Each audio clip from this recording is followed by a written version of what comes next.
So there's a big misconception out there that coilovers, well, they ride rough on the street. We all know they're great for the track and for the drag strip, but here at Steeda, we've developed a kit that with a simple spring change, you can make that coilover kit do anything, even daily driving.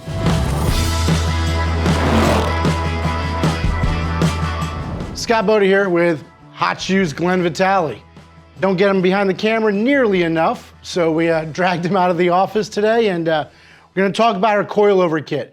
What makes our Steeda coilover kit and rear ride height kit unique, and why you can do anything with it from daily driving to HPD racing or even drag racing. So coilovers come from the terminology of having the spring over the strut or the shock. That's where coilovers come from. That's different than your standard suspension spring where now they're not always over the strut or shock. That's why we call this our Steeda adjustable ride height kit. You have a true coilover setup in the front, but in the rear, we're keeping the spring and actually the factory location, right? The spring is not meant to go to the outboard rear shock on the S550 or S650 because, quite frankly, there's not enough strength in that area in the sheet metal to handle the whole load of the car in the rear. So it's a ride height kit in the rear with a full coilover setup in the front. And we spent a lot of time dialing in this front strut and the rear shock for the Mustang as well, right? This is not just a typical off-your-shelf setup. No, we spent months developing these struts. We probably gone through 12 or 13 different iterations before we settled on one to release to production. And now to explain how that works a little bit is, what we do is we actually get a double adjustable front strut where compression and rebound are adjustable, and we're gonna go ahead and tweak that, right? So you get a good ride quality with increased performance with the spring rates that we found best to work with these S550 and S650 Mustangs. So that's why you'll typically find that it's rebound adjustable, compression's dialed in, but with the adjustable spring perch, not only can you change the ride height of the vehicle, but what are some of the things you do out there on the road course? One of the things that we do before we even get to the track is we can adjust the ride heights or even dial in the corner weights with these adjustable shocks and struts. So by moving weight around with the coilover setup, both front and the rear, what are you able to do? If the track's got more left-hand or right-hand turns, what are you looking to do? Well, depending on the feel of your car and how it's handling, you can certainly cater the weight that's in each corner of the car, the four corners. So we strive for a 50-50 weight, but obviously with the Mustangs, the motor up front, that's very difficult to do. With the coilovers, you can actually get a little bit closer to that 50-50 ratio. Not going to say you're going to hit it, but you're going to get a lot closer than if you didn't have a coilover setup. Now, if you have that 50-50 weight ratio, you're talking, what, like a Miata, right? Where it's going to handle really, really well. You're talking a really fast Miata. Okay, you know something about that as well. Now, the rear kit, the beauty of that is you're using a much smaller spring package, right? In fact, when we tested the weight of your rear kit, it's actually half the weight of a typical just aftermarket spring, heavy duty lowering spring. So unsprung weight is huge, right? Totally changes the feel of the car. When you have unsprung weight that's reduced versus when you had a little bit more, you feel the difference on the racetrack. You feel the difference in how the car reacts to your input. It's gonna be quicker, right? Definitely quicker, and it allows the driver to have a better feeling of what the car is doing underneath them. So let's talk a little bit more about that, right? We started off with the HPD car because, well, that's king around here, not drag racing. So from that standpoint, to go to a drag racing setup, it's really just a simple spring change, right? You're gonna run a much stiffer spring in the front of your car, probably in the neighborhood of 300 to 400 pounds, where drag racing, we're only running like 125 to 165 pound front spring rate. In the rear, obviously it's gonna be a little bit different. You're gonna run a higher spring rate typically than you are gonna be for drag racing. In the rear, we're typically between 800 and 900 pounds for a drag race setup, right? It's gonna give you a good ride, but it's not gonna be too soft where it's still gonna wanna drive that tire into the ground. That's true, and that's another great benefit to running a coilover setup. On the road racing side, if you ever start adding aero, you're gonna need to start adding spring rate. So a lot of people might start off without the aero, without a big, huge wing, without the front splitter. You can run a lower spring rate that'll be more conducive to mechanical handling versus when you go to a bigger wing and splitter and run aero, then you need to start upping the spring rate to compensate for the added downforce from the aero. But the added downforce is going to give you traction, right? Absolutely. High speed stability. So the way the setup works in the rear is it's basically a jack screw. This bolts to your lower control arm, and using a simple 1/2-inch socket drive, you can literally raise and lower the rear of your car. Got a spherical bearing here so it can pivot through the suspension motion, but as long as you dial in and check your rear ride height, you can make a spring change, put it right back to that ride height that you started with, and you don't have to realign the car. For the Cars and Coffee guys, for the guys that like to daily drive their car, but have an increase in performance and have a better aesthetic look by lowering their car, these are perfect, right? Absolutely. And one of the other benefits compared to some of the other products that are out there is you're buying these with confidence, knowing that we've run these for several years now on multiple cars, not just street cars, but road race cars. We've had them on track many, many times. We've put them through the durability test, trust me. Now you talk about multiple cars, right? So right now in 2024, we've got 3 of them on hand.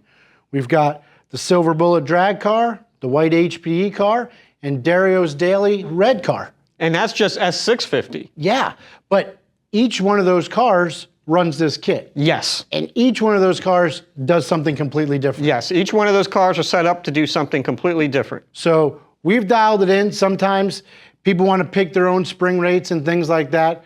Reach out to our talented sales team. They can help you get dialed in for exactly what you're looking to do, whether it's the HPD stuff, daily driving, drag racing. We can get you put into a spring package that works great for you. So going back to the misconception that coilovers, they ride rough, right? You're gonna get a lot of squeaks and rattles on the street, and they're downright gonna make noise and be very harsh. What have we done differently here to avoid that? Well, generally when you have a harsh ride with coilovers, it's because of the spring rate.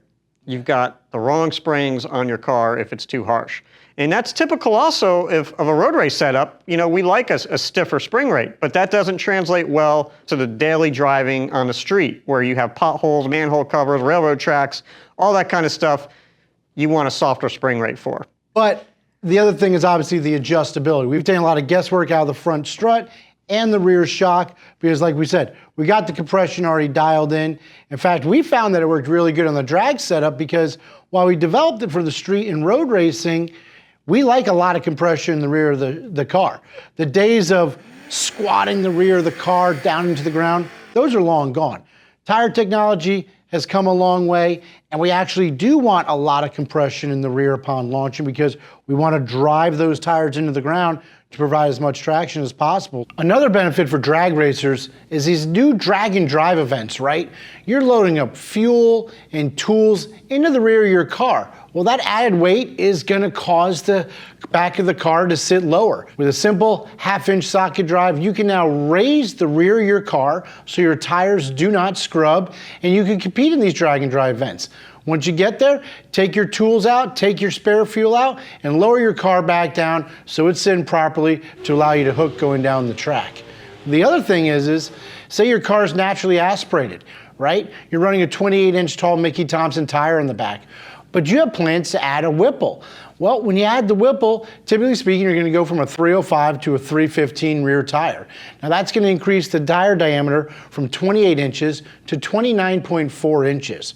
Well, once again, with a simple turn of a 1/2-inch socket drive, you can now raise the rear of your car and not actually have to change the springs. You can also raise the front, right? That supercharger's not light. That's a lot of weight on the nose of the car. Once again, with the coilover setup in the front, you can raise the front, rear ride height adjuster, raise the back up.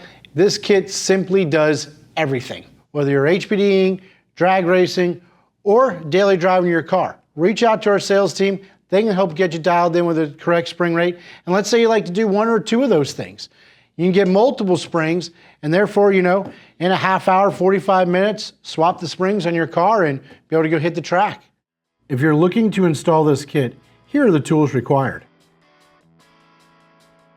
Remove the rear spring from the factory perch. Install the thread plate into the upper spring seat with red thread locker.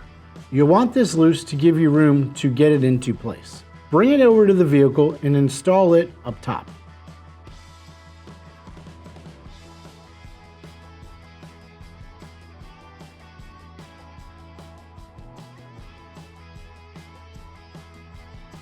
Then tighten the Allen key to 25 foot-pounds. You'll want the thin edge of the upper spring mount facing outward. Rotate the lower control arm adapter into place. You might have to rotate it several times before it fits in properly. Then put the spring adjuster on top. Underneath, there are 2 retaining plates depending on an S550 or an S650 application. We're installing the S650 plates here. You can tell the difference between the two as they are different colors. The S650 ones are gold, while the S550 ones are silver. Red thread locker is also recommended. Torque these bolts to 15 foot-pounds. Then tighten the lower adjuster to allow the spring to be installed. Once the spring is installed, tighten the adjuster. Repeat this process for the other side and adjust the rear of the car to the desired ride height. For the coilovers, we'll start by assembling the upper spring seat with the Delrin bushing and 2 roller bearing washers. Then the bearing, which should be greased. The last washer can then go on, surrounding it all with the O-ring. Now, place the camber plate on top of the upper spring seat assembly. You'll want to rotate the upper spring seat to make sure it rotates smoothly. The adjustment collar can now be installed on the coilover. Make sure when installing the lower spring seat, you'll want the smaller lip facing up. This is going to help retain the spring in its correct orientation. Remove the cap on the top of the strut shaft. Now place the plastic spacer over the shaft to rest at the bottom. This ensures no air gets trapped during the compression of your front suspension. We include 2 bump stops based on how low you want the vehicle to sit. You will only need to install 1 of these. If you're lowering your car more than 1 inch, the small bump stop is suggested. The spring can now go on. Then the entire upper strut mount assembly can be installed on the front strut. Last, the washer and nut can be used to tighten everything down. It is very important that you do not use an impact to tighten this nut, or you can risk damaging the internals of the strut. Steeda Strut Nut Socket is the perfect tool to do this job. The link is below. So I think that really covers everything on our adjustable ride height kit for the S550s and S650s. So if you're looking for performance without compromise, with the adjustability to do quite anything you want, check out this kit. Hit like, subscribe to our YouTube channel. Check us out on Facebook, TikTok, Instagram. Remember the most important thing at the end of the day, Steeda, where Speed matters.